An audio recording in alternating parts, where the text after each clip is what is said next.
Shalom, shalom, bonjour à tous, bonjour à toutes. Nous sommes là pour notre deuxième jour avec le mot hypocrisie. Seigneur Dieu, nous te bénissons, nous te remercions, nous te rendons infiniment gloire et honneur à ton saint nom qui nous rassemble au travers de ces plateformes et parler de ta part. Accompagne-nous et toutes les personnes aussi qui vont nous suivre puissent recevoir une orientation. Au nom de Jésus, nous t'avons ainsi prié. Bien-aimés, c'est notre émission Un mot pour ta vie. 10 minutes de vérité biblique pour marcher avec notre Seigneur. Et nous sommes là, en parler, discuter, revoir encore nos comportements par rapport à ces mots, l'hypocrisie. En un mot, j'ai dit que l'hypocrisie, c'était une double vie.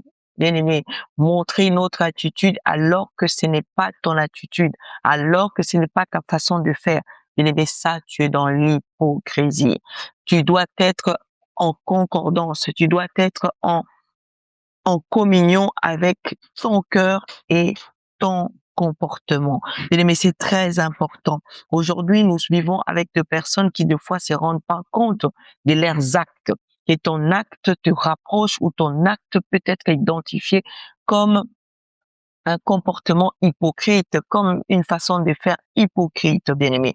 Lorsque tu fais des choses que tu n'as pas envie de faire, tu fais simplement pour faire plaisir, tu fais simplement pour être vu, bien-aimé, tu tombes directement dans l'hypocrisie. Et l'hypocrisie, bien-aimé, peut engendrer beaucoup de mauvaises choses. Il y a un danger, que ce soit physique comme spirituel, dans l'hypocrisie. Parce que si tu regardes bien, la Bible nous parle, hein, l'hypocrisie est contraire à l'amour. Quand tu es déjà hypocrite, c'est que tu n'as pas l'amour. Alors que pour vivre bien sur cette terre, nous avons tous besoin de pratiquer l'amour. Pratiquer l'amour vis-à-vis de soi-même, hein? Pratiquer l'amour vis-à-vis de ton frère, pratiquer l'amour vis-à-vis de ta femme, de tes enfants, de ton prochain, en un mot. Nous sommes obligés. Et tout acte hypocrite est en train d'effacer l'amour. Quand il y a l'hypocrisie, déjà, il n'y a pas l'amour. Il n'y a pas l'amour. Parce que l'hypocrisie t'empêche de voir l'autre comme toi. Et quand tu ne vois pas l'autre comme toi, c'est une porte d'accès au mal. C'est une porte de pouvoir agir contraire à tout ce que tu peux faire du bien. Alors que si tu vois quelqu'un comme toi, il sera difficile pour toi de lui donner quelque chose que tu n'as pas envie de donner, de pouvoir lui parler comme tu n'as pas envie de lui parler. Donc, l'hypocrisie enlève l'amour dans nos vies, enlève l'amour en toi. Et quand il n'y a pas l'amour, Dieu n'est pas là. Parce que Dieu en soi, il est amour. L'amour est là. Et ces caractéristiques que nous donnons ou nous donnons à notre Dieu. C'est-à-dire que l'hypocrisie doit être bannie de nos vies. L'hypocrisie doit être bannie de nos maisons. Nous voyons même que dans des couples, hein, il y a des gens qui vivent en couple mais qui sont hypocrites. Tu te rends compte? Mariés. Et devant le Seigneur, ils ont déclaré, devant les personnes, devant leur famille, ils se sont dit, je m'engage à te chérir, je m'engage à rester avec toi, à te respecter.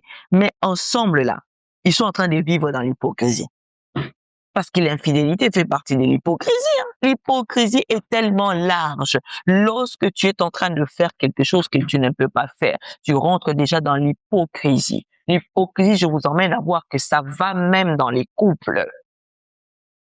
Ça va même dans les couples. Lorsqu'un homme est en train de mentir, je veux parler, la femme aussi fait idem, en train de mentir. Le mensonge, quand ça rentre dans un couple, c'est déjà un couple qui vit l'hypocrisie.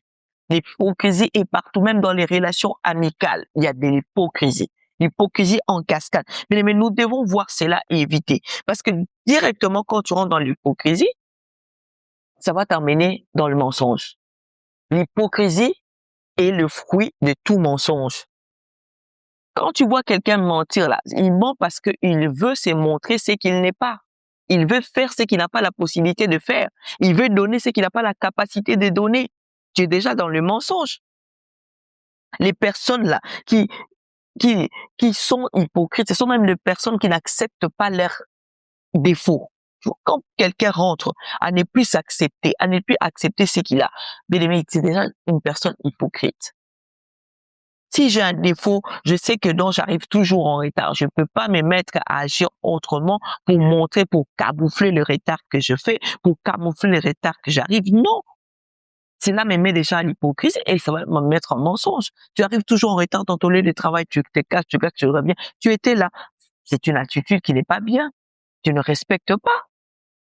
Et des petites choses comme ça qui nous ramènent à agir d'une manière hypocrite. Cela nous concerne tous et nous devons quitter cela parce qu'il y a un danger.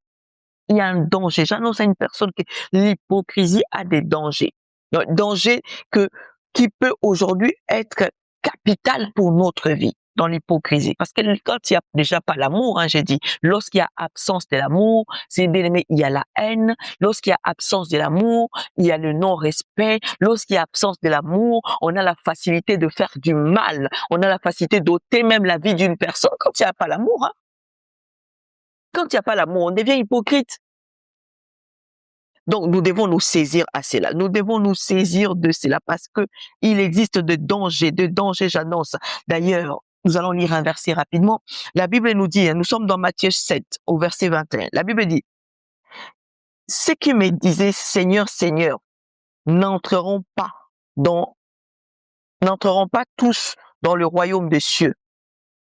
N'entreront pas tous dans le royaume des cieux, tous ceux qui proclament Seigneur, Seigneur, comme le dit Matthieu. Il est dit, pourquoi ces gens-là n'entreront pas dans le royaume des cieux? Les dangers que je suis en train de t'annoncer. Le danger de l'hypocrisie va couper ta relation avec Dieu. Parce qu'il y a beaucoup même de chrétiens qui sont hypocrites, bien aimés. À l'église, il a une autre image. C'est pourquoi je vous ai dit, l'hypocrisie est une double vie.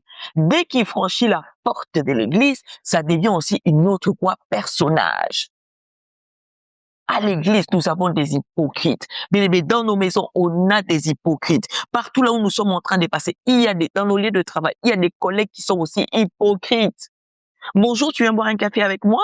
Ok, on va boire un café. Deux confient de boire un café, un autre collègue vient, c'est là où il commence à massacrer l'autre. T'as vu, il m'a suivi. Moi, je veux pas être avec lui. Moi, regarde comment l'hypocrisie, regarde. Et je dis que c'est là un grand danger, à plusieurs dangers même. Plusieurs dangers. Le premier danger même qu'on voit dans l'hypocrisie, cela va t'empêcher de croître. Elle t'empêche la vraie croissance spirituelle. Je parle déjà de spirituellement. Quand tu es une personne hypocrite, tu ne dois pas, parce que tu dois être là. Au lieu de réparer, au lieu d'arranger, au lieu d'entretenir ta relation avec Dieu, tu vas vouloir entretenir la relation avec ton image, avec ton cœur hypocrite. Parce que ça prend du temps, Ça prend du temps et ça prend de l'énergie. Pour les personnes qui sont hypocrites, ils savent de quoi je parle. Ça prend du temps parce que tu dois camoufler, tu dois chercher comment est-ce que je peux masquer ça, tu dois chercher qu'est-ce que je veux dire. Mais tous ces temps-là, ce sont des moments que tu dois les confier à ton Dieu. Ce sont les moments que Dieu aimerait faire des choses avec toi. Ce sont des moments que tu dois prier. Ce sont des moments que tu peux rentrer dans la méditation. Mais ces temps-là, toi, tu le passes à pouvoir organiser tes comportements ou tes projets hypocrites. Cela t'empêche la croissance spirituelle, l'hypocrisie. Il faut que nous sortons de cela. Je décrète et je prie pour une personne qui se sent concernée dans cette histoire. Mais bien aimé, d'une manière ou d'une autre, nous sommes tous dans l'hypocrisie. Nous sommes tous dans l'hypocrisie. Au biais d'un moyen quelconque, au biais d'un comportement quelconque, tu es déjà tombé dans l'hypocrisie. C'est pourquoi il faut faire attention. Il faut faire attention. La Bible dit, waouh. Wow, j'ai béni Dieu, j'aime bien ces sujets. J'aime bien tout ce qui nous permet de réparer avec notre Dieu, de réparer avec nos frères et sœurs. Mais ces 10 minutes, nous sommes arrivés à la fin pour aujourd'hui. Ne rate pas pour demain. Nous allons continuer durant ces 5 jours, parler sur l'hypocrisie. De ma part, je vous souhaite une excellente journée, mais n'oublie pas de t'abonner, de partager, de liker et pourquoi pas de mettre un commentaire. Shalom et la paix de Jésus.